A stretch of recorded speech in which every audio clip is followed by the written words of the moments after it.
어떻게 하나님의 능력이 우리 개인에게, 우리 가정에게, 사업에게 흘러 들어오게 할 수 있는가?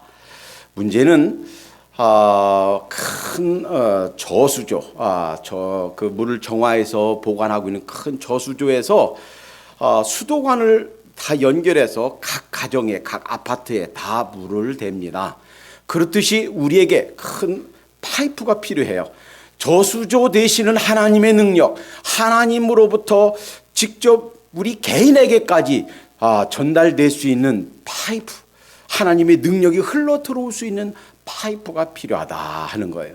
이렇게 비유할 수 있을 것 같습니다. 그러면 그 파이프가 무엇인가? 하나님의 능력이 들어오고 나가는 이러한 파이프가 무엇인가? 그것은 기도와 말씀이라고 할 수 있어요. 우리가 하나님께 하나님 이러이러한 것 도와주세요. 하나님 너무 힘들어요. 기도하고 우리 기도가 하나님께 올려지고 하나님께서 기록된 말씀을 통해서 우리에게 깨닫게 하시고 음성을 들려주시고 우리에게 말씀하시고 하나님께서 우리에게 말씀하시고 우리가 기도를 드려서 우리의 요청이 하나님께 상달되고 하는 것이 바로 이 통로, 이 채널이다라는 거예요.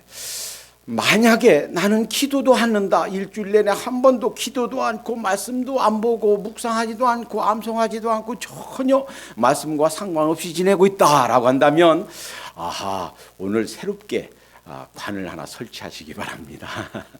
그런 각오를 가지고 내가 일주일 중에 하루 중에 이 시간만큼 이 성경을 읽으면서 하나님의 말씀을 음성을 들으리라. 그리고 하루 중에 이 시간만큼은 꼭 기도로 내 사정을 하나님께 아뢰리라.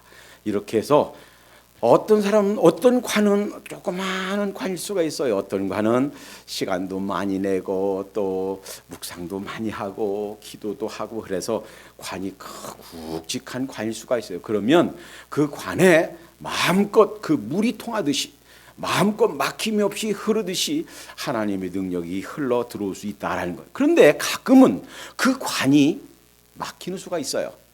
2013년 8월 6일 날 영국의 상하수도 업체인 테임스워러가 영국 런던 외곽 킹스턴에 있는 하수구에서 유아용 물티슈와 뒤섞인 무게 15톤짜리 대형 기름 덩어리를 발견했어요. 그 주위의 사람들이 불평했습니다. 우리 화장실 물이 안 내려가요. 우리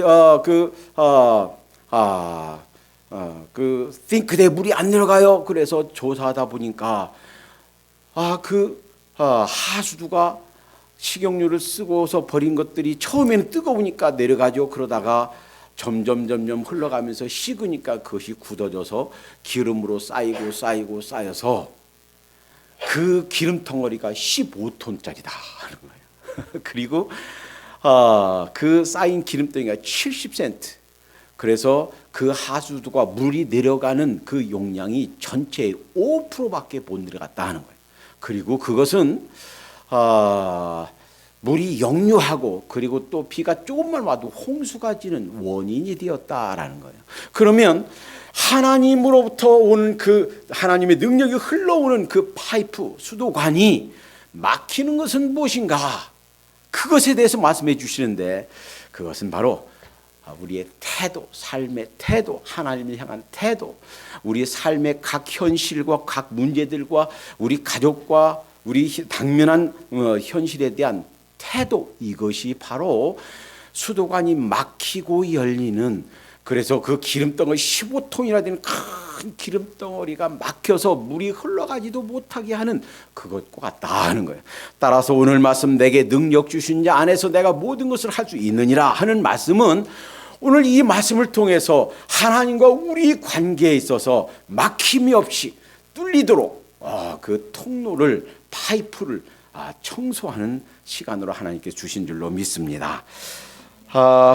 나무를 딱 자르면 우리는 그 나무 다른 그 단면을 보면서 이 나무의 수명이 얼마인가, 그리고 그 지금까지 이 나무가 살아오면서 얼마만큼 힘들고 어려운 세월을 지났나 하는 것을 보게 됩니다.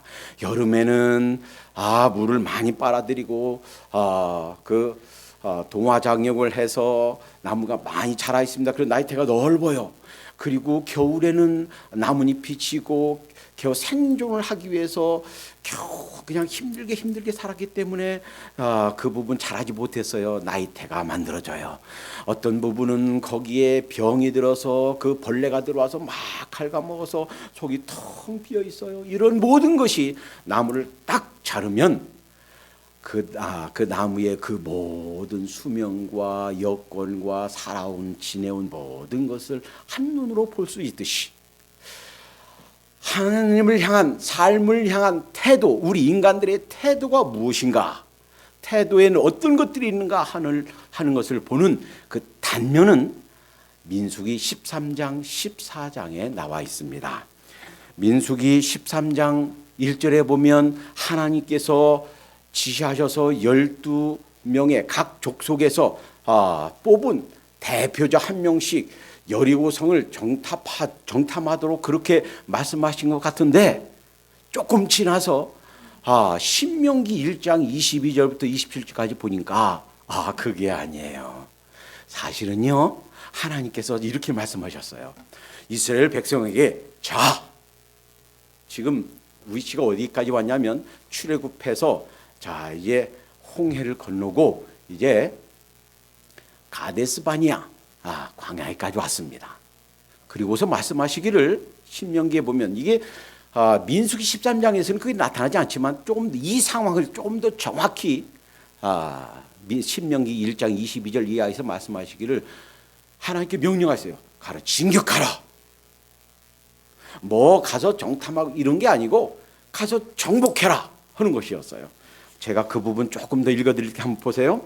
너희 신명기 1장 21절입니다. 너희 하나님 여호와께서 이 땅을 너희 앞에 두셨은즉 너희 열조의 하나님 여호와께서 너희에게 이르신 대로 올라가서 얻으라.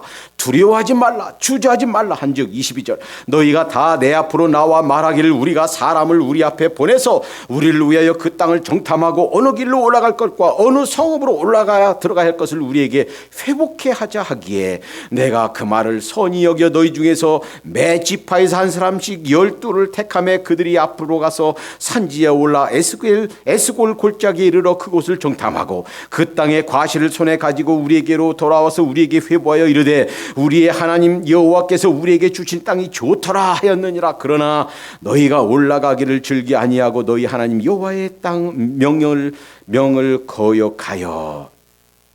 그러니까 두려워하지 말아라, 올라가라, 취해라 라고 했을 때 예 아멘, yes sir 하고 그냥 진격했더라면 사실 40년간 그렇게 방황하면서 여러 가지 문제들과 고난을 사실은 당하지 않았어도 돼요.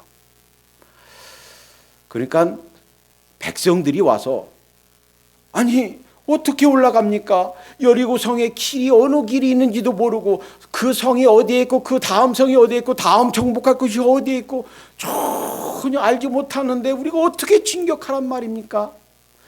그 태도 보세요. 정반대 아닙니까? 창세기 12장에서 하나님께서 아브라함에게 말씀하시면 아브라함아 내 본토 친척 아비의 집을 떠나라.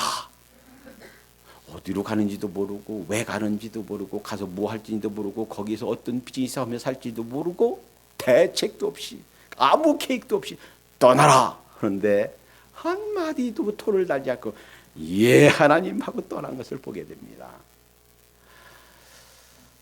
내 아비 본토 친척 내 아비 집을 떠나라 할 때 떠났고 버리라 할 때 버렸고 바치라 할 때 하나밖에 없는 100세에 낳은 아들을 그냥 바치려고 했어요. 그러니까 이 아브라함의 순종은 우리가 이름을 붙인다면 즉각 순종, 묻지마 순종, 즉각 순종이었다라는 거예요. 이와 정반대 아닙니까? 그 태도가 이스라엘 사람들이 즉각 순종, 묻지마 순종했더라면 40년간 고생 안 해도 됐을 텐데 거기에 토를 다른 거예요. 우리가 알아야 될 거 아닙니까? 그래서 백성들이 모세에게 간청을 해서 모세가 하나님 사람들이 이렇게 얘기하는데 어떨까요? 그래서 하나님께서 억지로 허락하셔서 그래서 청탐하게 됐다라는 거예요. 그러니까 이 순종의 태도에도 이 두 가지가 있구나. 즉각 순종, 묻지마 순종이 있는가 하면 거기다 토를 달고 이유를 달고 왜 가는지, 어떻게 가야 될 건지, 어디로 가서 어떻게 해야 될 건지 다 설명하고 계획을 세우고 알아야만 가겠습니다 라고 따지는 순종. 그래서 이 두 가지 순종이 있구나 하는 거예요. 그런데 만약에 이 이스라엘 사람들이 아브라함처럼 그렇게 즉각 순종, 묻지마 순종을 했더라면, 이 태도의 문제, 어떻게 순종할 것인가, 순종의 태도의 문제, 이것이 그들 개인의 운명, 민족의 운명을 바꿔놨다 하는 거예요. 정말 그들이 즉각 순종했더라면. 그래서 아마 유시진 대위의 말투를 빌면 이럴 거예요. 아브라함이 아브라함 되게 한 것은 즉각 순종, 묻지마 순종 이었지 말입니다. 그런데요, 이 정탐꾼들이 보고에 있어서 두 가지 태도가 나와요. 13장, 민수기 13장 조금 뒤에 보니까요, 27절에서 33절, 14장 1절에 보니 이렇게 말씀하세요. 모세에게 보고하여 가로되 당신이 우리를 보낸 땅에 간즉 과연 젖과 꿀이 그 땅에 흐르고 이것은 그의 과실이니이다. 아마 포도송이 하나를 두 사람이 겨우 메고 왔다고 하니까, 지금 우리가 저 H마트에 가면 그 거봉포도가 있어요. 그런데 지금 그 거봉포도의 한 10배는 된 것 같아요. 포도 하나가 아마 주먹대기만 한 것 같아요. 포도송이 하나를 두 장정이, 그것도 그러니까 몸이 날쌔고 힘이 있고 날쌔인 그 장정, 각 족속에서 대표자 아닙니까? 그 날래고 그 특수부대 12명의 특수부대 요원들이 둘이 떼매고 와야만 가져올 수 있는 큰 포도송이였으니 얼마나 컸겠습니까? 그런데 젖과 꿀이 흐른 땅이 맞다라는 거예요. 그러나 그 땅 거민은 강하고 성읍은 견고하고 힘이 클 뿐 아니라 거기서 아낙 자손을 보았으며 아말렉인은 남방 땅에 거하고 헤딘과 여부스인과 아브네인은 산지에 거하고 가나안인은 해변과 요단가에 거하더이다. 갈렙이 모세 앞에서 백성을 안도시켜 가로되 우리가 곧 올라가서 그 땅을 취하자 능히 이기리라 하나 그와 함께 올라갔던 사람들은 가로되 우리는 능히 올라가서 그 백성을 치지 못하리라. 그들은 우리보다 강하니라 하고 이스라엘 자손 앞에서 그 탐지한 땅을 악평하여 가로되 우리가 두루다니며 탐지한 땅은 그 거민을 삼키는 땅이요 거기서 본 모든 백성의 신장이 장대한 자들이며 또 거기서 또 네피림 자손 아낙 자손을 대장부들을 보았나니 우리는 스스로 보기에도 메뚜기 같으니 그들의 보기에도 그와 같았을 것이니이다. 온 회중이 소리 높여 부르짖으며 밤새도록 백성이 곡하였더라. 여기에서 우리 인간들이 평생 살면서 취할 수 있는 두 가지 삶의 태도를 볼 수 있다는 거예요. 두 가지 태도. 첫째, 10명이 가졌던 태도예요. 물론 거민은 강하고 성읍은 견고하고 아낙 자손 대장부고 거인이고 그리고 우리는 메뚜기와 같았다. 여러분 최홍만이 혹시 보셨어요? 최홍만이 키가 얼마인지 아세요? 2m 18이에요. 그래서 무한 격투기 미국에 살 때에도 거인과 골리앗과 다윗의 싸움이라고 거인이 나왔다고 이렇게 보도를 해요. 이렇게 중계를 해요. 실제로 싸우는 거 보면 어른과 애들 싸우는 것 같아요. 2m 18이면 굉장히 큽니다. 그런데 여기에 네피림 후손 아낙 자손은 평균 키가 2m 70이에요. 거기에 가면 최고만이도 어린애 같단 말이에요. 보통 평균 키가 2m 70이었으니까 얼마나 큰 거인들이었겠습니까? 실제로 그들 보기에도 우리는 메뚜기 같았을 것이고 우리가 우리 스스로를 보기에도 메뚜기 같았을 것이다. 이렇게 본 거예요. 그러니까 10명이 본 그러한 삶의 태도가 있고, 둘째 2명 여호수아 갈렙이 본 태도가 있습니다. 이들은 이렇게 얘기합니다. 여호와께서 우리를 기뻐하시면 우리를 그 땅으로 인도하여 들으시고 그 땅을 우리에게 주시리라. 이는 과연 젖과 꿀이 흐르는 땅이니라. 오직 여호와를 거역하지 말라. 그들은 우리의 밥이라. 그들의 보잘은 그들에게서 떠났고 여호와는 우리와 함께 하시느니라. 그들을 두려워 말라. 이 두 태도를 다시 설명하면 10명의 태도는 현실만 바라보는 태도예요. 2명의 태도는 현실을 바라보되 현실을 있는 그대로 현실만 바라보는 것이 아니라 그 현실을 하나님의 눈으로 하나님의 시야로 다시 재해석하는 시야예요. 그러한 태도예요. 이 10명의 태도, 물론 큰 문제가 있는 거 사실입니다. 또 그 문제를 해결할 능력이 없는 거 사실이에요. 우리에게 주어진 그런 오늘날 닥친 그 상황이 암담하고 길이 안 보이고 끝장난 것 같고 그것이 실제일 수도 있어요. 때로는 우리에게 주어진 현실이, 때로는 우리가 당면한 문제가, 때로는 우리가 성취해야 될 비전이 이렇게 산 같고 견고한 진 같고 내 힘으로는 도저히 어떻게 할 수가 없는 그러한 거대한 산처럼 보일 수가 있어요. 물론 그 10명이 거짓말한 것은 아닙니다. 자, 여기서 아주 중요한 몇 가지 사실을 발견하게 됩니다. 이들이 취했던 2가지 태도에 대해서 묵상하면서, 첫째, 현실만을 바라보는 사람들의 태도가 대다수구나. 주어진 문제만을 바라보는 사람들의 태도가 대다수구나라는 거예요. 12명 중에서 10명이면 거의 다예요. 이 10명이 그렇게 보고를 했다라는 겁니다. 그런데 현실을 재해석하는 자는 아주 희귀하다라는 거예요. 여러분, 우리 모두는 희귀한 2명에 속하도록 하십시다. 그러니까 다수결이 진리는 아니다라는 거예요. 많은 사람들이 줬는다고 그래서 많은 사람들이 옳다라고 해서 그것이 진리는 아니다라는 거예요. 둘째, 현실만을 바라보는 자는 다시 말해서 어두운 면만 보는 사람들은 그들의 영향력이 강하더라라는 거예요. 이 전 진이 60만 명, 그리고 거기에 여자분들과 20대 이하 그 청소년 아이들과 그 노인들 다 합하면 근 200만 명 되는 사람들이 10사람의 보고를 듣고 이제는 끝장이다. 이제는 길이 없다. 우리는 망했다. 그래서 부르짖으며 통곡하면서 밤새 울었다는 것입니다. 그러니까 이러한 현실만을 바라보는 태도, 이것이 영향력이 강하다라는 거예요. 셋째, 현실만을 바라보는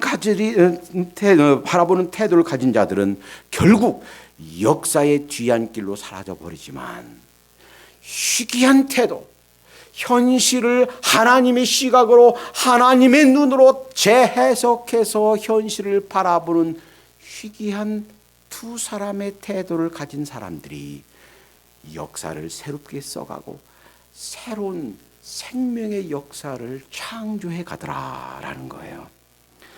민수기 14장에 보면 하나님께서 우리 인생 삶에 있어서의 2 태도, 그래서 한번 보세요. 이들에게 말씀이 없었나요? 말씀이 있었어요. 하나님께서 가라, 그냥 가서 취해라, 말씀이 있었어요. 하나님 어떻게 갑니까? 우리 알아야죠. 어디에 길이 있고 어디에 성이 있고 어느 길로 갈지, 그 다음에 무엇을 해야 될지 알아야만 될 거 아닙니까? 정탐해야 될 거 아닙니까? 기도도 있었어요. 말씀이 있었고 기도도 있었고, 다시 말하면 이 하나님의 능력이 흘러들어올 수 있는 통로가 있었지만 뭐가 다 잘못되는가? 기름때가 막혀 있었던 거예요. 삶의 태도가 하나님의 능력이 흘러오는 것을 막았던 것이다라는 거예요. 현실만을 바라보는 태도, 이것이 하나님의 능력이 그들 속에 흘러 들어오는 것을 막았다라는 거예요. 하나님께서 이들의 태도, 10명의 태도를 보시면서 민수기 14장 28절 30절에 이렇게 선언하십니다. 그들에게 이르기를 여호와의 말씀에 나의 삶을 가리켜 맹세하노라. 너희 말이 내 귀에 들린 대로 내가 너에게 행하리니 너희 시체가 이 광야에 엎드러질 것이라. 너희 20세 이상으로 계성을 받은 자 곧 나를 원망한 자의 전부가 여분의 아들 갈렙과 눈의 아들 여호수아 외에는 내가 맹세하여 너희에게로 거하게 하리라. 한 땅에 결탄코 들어가지 못하리라. 여러분, 하나님의 역사, 하나님의 사명을 감당하는 자, 생명의 역사를 써가는 자는 어떤 자들인가? 주어진 현실을 현실대로만 보지 말고 그 현실을 하나님의 눈으로 해석하는 자들, 희귀한 태도를 가진 사람들, 이 사람들이 새 역사를 써가는 줄 믿습니다. 이들을 통해서 하나님의 역사가 나타나고 이들을 통해서 하나님의 사명, 하나님께 주신 미션이 성취되는 줄 믿습니다. 네 번째, 있는 그들의 현실, 사실 그대로가 진리가 아니다라는 거예요. 비록 10명의 그 보고가 그들의 거짓은 아니었지만 그 현실만 본 것은, 사실만 말한 것, 그것은 진리가 될 수가 없다라는 거예요. 그 현실을 바라보면서 그 현실보다 더 크신 하나님, 문제를 허락하셨다면 그 문제보다 더 크신 하나님, 우리에게 병을 주셨다면 그 병보다 더 크신 하나님, 때로는 병을 고쳐줄 수 있지만 때로는 고쳐주시지 않고 그 병을 통하여 나를 훈련하고 나를 다듬으시고 나를 더 성숙하게 하시는 하나님의 손길, 이것을 바라보는 자, 다시 말하면 사실 그대로가 아니라 그 사실을 재석된 그러한 하나님의 시야로 따르는 것, 이것이 진리를 따르는 것이다 라는 거예요. 자, 이제 오랫동안 이 본문 말씀, 내게 능력 주신 자 안에서 내가 모든 것을 할 수 있느라, 이것은 흔히 긍정적인 사고방식, 긍정적인 적극적 사고방식, 이런 것을 주장했던 노만 빈스트 필 박사님과 그리고 그것을 목회에 적용한 로버트 슐러 조용기 목사님, 이분들의 18번지가 된 그런 말씀입니다. 조용기 목사님 아주 많이 강조하셨습니다. 할 수 있거든요. 무슨 말이냐? 믿는 자에게 능치 못함이 없느니라. 내게 늘 주시냐 하면서 내가 모든 걸 할 수 있느니라. 그런데 이것이 뭐 나쁘다, 잘못됐다, 틀렸다라고 말씀드리는 것은 아닙니다. 그리고 이들의 영향력이 선한 영향력을 끼치기도 했습니다. 1978년은 한국 침례교 역사의 아주 획기적인 한 해였어요. 왜냐하면 그 전까지는 1950년대 대전 침례신학대학이 성경학교로 조그맣게 시작됐다가 그때까지는 미국인 학장님이 그 학교 전체를 리드하셨다가 1978년에 최초로 한국인 학장님이 취임하셨습니다. 당시에 구약학 교수님이었던 정진왕 교수님이 초대 학장을 역임하셨는데, 그분이 목회학을 가르치시면서 이제 4년 동안 공부하고, 그때는 신학대학원이 없었어요. 그래서 대개는 학부 4학년 졸업하고 목회 현장에 뛰어들었습니다. 그리고 당시에는 졸업하는 사람들이 약 70%가 그때는 전국에 한 300여 교회밖에 없었고 또 일할 장소가 없었기 때문에 한 70%가 졸업하면 개척을 나갔습니다. 이제 졸업하고서 4년간의 훈련을 끝내고서 이제 목회 현장에 뛰어들어 개척해야 되는 이제 졸업생들 앞에 두고 졸업하기 직전에 목회학 과목에 졸업 그 과제로 준 것이 두 책이었어요. 하나는 로버트 슐러 목사님이 쓴 불가능은 없다 하는 것과 지그 지글러가 쓴 정상에서 만납시다. See you at the top 하는 거예요. 나중에 알고 보니까 그분 그 휴스턴 제일 침례교회 집사님이셨더라고요. 그런데 그 영향력이 많았어요. 저도 그 책을 읽고 너무나 좋아서 문고판으로 나온 비싸지도 않은 책이기 때문에 새 책 사서 읽고 선물하고 새 책 사서 읽고 선물하고 여러 번 그랬습니다. 너무너무 좋아했어요. 그런데 그리고 나서 한 40여 년 지나서 가만히 생각해 보니까 이분들이 잘못됐다, 또 틀렸다라는 것이 아니고 두 가지 강조점에 있어서 오류가 있었다라는 것을 발견하게 되었습니다. 첫 번째 오류는 동력이 어디서 오는가라는 거예요. 단지 현실과 문제와 우리가 당면한 그 어려움을, 그것에 대한 우리의 사고방식만 바꾸면 그것이 동력이, 그 힘이 우리 생각에서, 사고방식에서 오는 것인가? 아니면 하나님의 능력으로, 하나님의 능력이 흘러 들어오는 것인가? 라는 거예요. 오늘 본문에 내게 능력 주시는 자 안에서라고 그랬습니다. 물론 긍정적인 사고방식을 가지는 것만으로 우리 육체가 회복되고 우리 마음이 밝아지는 것 영향력이 있을 것입니다. 그러나 정말 우리에게 참된 문제 해결, 근본적인 문제 해결은 하나님의 능력이 우리 개인에게, 우리 가정에, 우리 사업에, 우리 민족에게 흘러 들어와야 참된 해결이 있는 줄 믿습니다. 그래서 이 동력이 바로 하나님의 능력에 있다라는 강조하는 것에 실패했지 않겠느냐. 두 번째 오류는 for what? 그래서 어쨌다는 것인가? 무엇을 하자는 것인가? 즉 goal에 있어서 강조점이 오류가 있었지 않은가. 대표적으로 로버트 슐러 목사님 세계 최대의 교회라고 그랬습니다.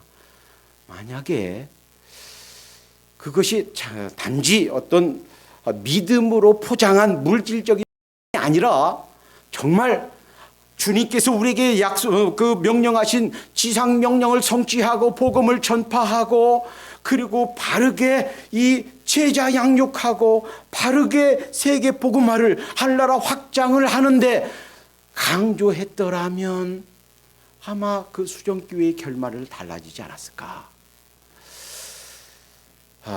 벌써 작고하시기 전부터 그 자녀들 간의 재산 싸움이 벌어져서 흙탕물이 되고 주위 사람들에게 지탄받고 그리고 결국 교회가 파산하게 되는 그런 것을 봤을 때 정말 참된 고울 강조에 있어서 실패하지 않았는가. 만약에 그 막대한 건물 짓고 유지하는데 그 대신 정말 바른 일꾼을 양육하기 위해서 각 대륙에 바른 신학대학을 세웠더라면 아마 여러 개의 신학대학을 세웠을 겁니다. 전 세계에 있는 수많은 선교사님들이 사역하다가 힘들어 지칠 때 와서 쉬도록 휴양하고 재무장하도록 선교센터를 세웠더라면 아마도 지금 수많은 선교사님들이 사역하다가 다시 재충전 받을 수 있는 선교센터가 운영되고 있었을 것입니다. 무엇이 강조되었는가? For what? 긍정적인 사고방식, 적극적 사고방식이 나쁘다는 것이 아니라, 잘못됐다는 것이 아니라 바른 동력이 무엇인가라는 것을 강조했어야만 됐었고, 그리고 for what? 그것은 바로 이 바른 주님의 지상명령 성취, 하늘나라 확장에 있어야만 되었지 않았는가라는 거예요. 오늘 본문 말씀 내게 능력 주시는 자 안에서 내가 모든 것을 할 수 있느니라, 이 말씀은 요약하면 두 가지 메시지를 담고 있습니다. 첫째는 이 말씀을 이해하기 위해서 오늘 13절인데 11절부터 보면 이런 말씀이 있어요. 내가 궁핍함으로 말하는 것이 아니라 어떤 형편에든지 내가 자족하기를 배웠노니 내가 비천에 처할 줄도 알고 풍부에 처할 줄도 알아. 모든 일에 배부름에 배고픔과 풍부와 궁핍에도 일체의 비결을 배웠느라. 그리고 나서 내게 능력 주시는 자 안에서 내가 모든 것을 할 수 있느니라 라는 거예요. 그러니까 이 사도 바울의 오늘 본문 선언은 내가 그냥 뭐든지 못 올라갈 그 산을 올라갈 수 있다. 단지 그런 의미가 아니고 일체의 비결, 자족하는 법을 배웠다. 풍부에도 처할 줄 알고 비천에도 처할 줄 알고 때로는 힘들면 힘든 대로 때로는 넉넉하면 넉넉한 대로 어떤 상황에도 처할 줄 아는 자족하는 법을 배웠다라는 거예요. 물론 바울이 텐트 메이커로 일하고 있을 때 천막 만드는 일 하면서 그래도 생계를 위한 잡이 있을 때는 조금 그래도 그 필요가 채워졌을 것입니다. 어려울 때마다 조금 더 밤늦게까지 일하고 해서 좀 필요가 채워졌을 거예요. 그런데 지금 로마 감옥에 갇혀 있습니다. 빌립보서를 로마 감옥에서 쓰고 있어요. 이제는 일할 수도 없습니다. 생업을 가질 수가 없어요. 겨우 빌립보 교회는 큰 교회가 아닙니다. 작은 교회예요. 아마 우리 교회처럼 이렇게 조그마한 교회예요. 그리고 힘에 친하도록 성도님들이 조금씩 모아서 한 연보를 전달해줘서 담임 목사님 에바브로디 목사님 전달해줘서 그걸로 쓰고 있습니다. 그러니 얼마나 궁색했습니까? 필요한 것이 있는데 이것도 저것도 누가 좀 도와줄 사람이 있는데 얼마나 좀 다급한 일이 많았겠습니까? 그런데 그런 와중에서도 내가 일체의 비결을 배웠다. 궁핍에 처할 줄도 알고 풍부에 처할 줄도 알고 일체의 비결을 배웠다라는 거예요. 여러분, 물론 자족하는 삶이 어떤 꿈과 희망을 버려라 하는 것이 아니에요. 더 나은 삶을 추구하지 말아라 하는 그런 말씀이 아니에요. 어떤 비전을 성취를 위해서 애써라. 그런 의미가 아니에요. 여러분, 그걸 기억해야 됩니다. 성경에서는 청빈보다는 청부를 더 많이 말씀하신다라는 거예요. 한번 보세요. 욥도요.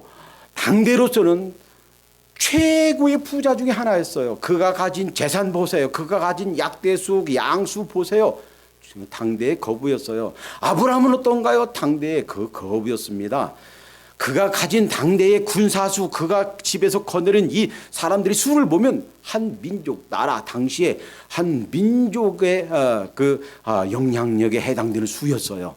그 아들 이삭도 마찬가지예요. 그 아들 야곱도 마찬가지예요. 당대로서는 아주 거부였습니다. 그러니까 이들이 하나님께서 사랑하셨고 하나님을 신실히 따랐던 사람들이 그냥 가난하게 그냥 못 먹고 이런 사람들만은 아니었다고요. 부를 추구하는 것, 바른 방법으로 부를 추구하는 것, 그것이 나쁘다는 얘기가 아니에요. 그러나 어떤 상황에서도 자족하기를 배우는 것, 우리에게 주어진 현실에 감사하십시다. 우리에게 주어진 것 참 힘들고 어려울 수 있지만 그러나 자족하는 마음이 있으면 감사할 수 있어요. 자족하는 마음이 있으면 기뻐할 수 있어요. 이 빌립보서 1, 3, 4장 전체에 가장 많이 나오는 단어 중에 하나가 기쁨이란 단어예요. 여러분, 현실을 보면 뭐 기뻐할 것이 있겠습니까? 사실은 가정도 없습니다. 평생 혼자 살았어요.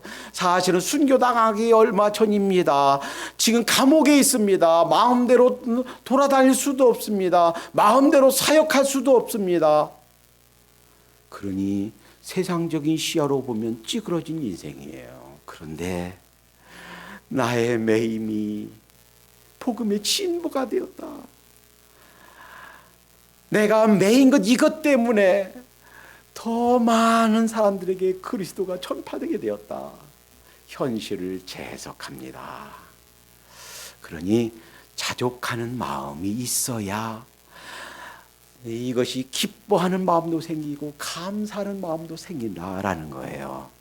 이 두 번째 이 본문 말씀은 이 자족하는 마음, 그것 때문에 현실에 어떠한 장애가 있어도 복음을 전하는 데 있어서 주님께서 나에게 맡겨준 사명을 성취하는 데 있어서 우리에게 주신 비전을 성취해가는 데 있어서 어떤 문제, 어떤 장애가 있어도 굴하지 않는 불굴의 정신, 그것이 무엇 때문에? 하나님의 능력 때문에. 크고 놀라우신 하나님의 능력이 흘러 들어오기만 하면 불가능한 일이 없는 줄로 믿습니다. 이것을 얘기하는 거예요. 사도 바울의 삶, 사도 바울의 그 인생 자체가 uk면적으로 본문 말씀을 입증합니다. 사도 바울의 삶이 어땠나요? 고린도 후서 11장 23, 27절에 보면 그의 삶이 어땠나 하는 것을 아주 탄적으로 잘 보여줍니다. 저희가 그리스도의 일꾼이냐? 정신없는 말을 하거니와 나도 더욱 그러하도다. 내가 수고를 넘치도록 하고 옥에 갇히기도 더 많이 하고 매도 수없이 맞고 여러 번 죽을 뻔하였으니 유대인들에게 40에 하나 감한 매를 5번 맞았으며, 유대인들은요 매를 40번 맞으면 죽을 수도 있다 그렇게 생각해요. 그래서 40번째는 하나 감해줘요. 39대만 때립니다. 그것도 장정이 있는 힘껏 때리니 거의 빈사 상태에 이르는 거예요. 그것을 몇 번, 5번이나 맞았다는 거예요. 3번 태장으로 맞고 1번 돌로 맞고 3번 파전하는데 일주야를 기품에서 지냈으며 바다에서 일주일 동안 죽느냐 사느냐 사경을 헤맸단 말이에요. 여러 번 여행 중에 강의 위험과 강도의 위험과 동족의 위험과 이방인의 위험과 거짓 형제의 위험을 당하고 또 수고하며 애쓰고 여러 번 자지 못하고 줄이며 목마르고 여러 번 굶고 춥고 헐벗었노라. 여러분, 바울의 인생을 보세요. 비참한 인생 아닙니까? 그를 죽이기 전에는 내가 먹지도 않고 마시지도 않겠다는 저격조가 40명이에요. 40명 졸졸 따라다녔습니다. 가는 데마다 베드로는 3,000명, 5,000명이 회개하는 역사가 있는데 단 한 번도 그런 결실 한 번도 없어요. 평생이 한 100여 명 미만의 조그마한 교회 개척하고 그저 가는 데마다 쫓겨남을 당하고 맞고 고난을 당하고, 심지어는 그리스도인들에게서조차 당신이 어떻게 사도요? 예수님 계실 때 믿지도 않았으면서 예수님 믿는 사람들 잡아 죽이는데 앞장섰으면서 당신이 어떻게 사도요? 사도권을 도전하고 끊임없이 반대와 그렇게 세상 눈으로는 실패한 인생, 아무도 알아주지 않고 아무도 인정해 주지 않고 아무도 박수치지 않는 그런 실패한 인생처럼 보였다라는 거예요. 그러나 어떻습니까? 그 인생이 실패한 것입니까? 아니에요. 현실을 바라보면서 감사합니다. 이렇게 힘들게 이렇게 많은 장애와 이렇게 많은 문제들을, 이렇게 많은 불가능해 보이는 현실들을 당했음에도 불구하고 기뻐합니다. 감사합니다. 그러한 삶을 통해서 어떻게 됩니까? 신약 성경 거의 절반에 이른 13권이 그를 통해서 이제 쓰여집니다. 로마 나라가, 이 큰 제국이 기독교화되는데 불씨를 뿌립니다. 그를 통해서 황제의 가족들이 와서 주님을 만나고, 이 사도 바울, 감옥에 있는 사도 바울을 통해서 그리스도인들이 되는 그런 역사를 이루어냅니다. 여러분, 우리의 삶이요, 한국에서도 그렇고 미국에서도 그렇고 참 녹록지가 않습니다. 어제 우리 집사님이 보내준 짧은 멘트가 참 공감을 일으킵니다. 털어봐 아프지 않은 사람이 있나? 꾹 짜봐 힘들지 않는 사람이 있나? 건드려봐 눈물이 나지 않는 사람이 있나? 물어봐 사연이 없는 사람이 있나? 살펴봐 고민 없는 사람이 있나? 가까이 가봐 삶의 무게가 없는 사람이 있나? 없는 사람은 없는 사람대로, 높은 사람은 높은 사람대로 우리의 삶의 무게가 녹록지가 않습니다. 그러나 주님을 따르고 주님을 섬기고 주님 안에서 성숙해가고 주님께서 우리에게 맡겨주신 사명을 성취해 가는 데는 이 현실보다 더 크신 하나님, 현실 너머에 계신 하나님, 그 현실을 허락하신 그 현실, 그 어렵고 힘들고 어려운 이들을 통해서 아름다운 열매들을 맺으라고 허락하신 그 현실을 허락하신 하나님이 우리를 돕기 위해 계신 줄로 믿습니다. 내가 알지 못하는 그 순간에도 내 등 뒤에서 나를 감싸 안고 사랑하는 아들아, 사랑하는 딸아, 힘내거라. 내가 너와 함께 하고 있단다. 세상 아무도 알아주지 못해도 괜찮아, 내가 있잖아. 주님께서 말씀하시는 줄로 믿습니다.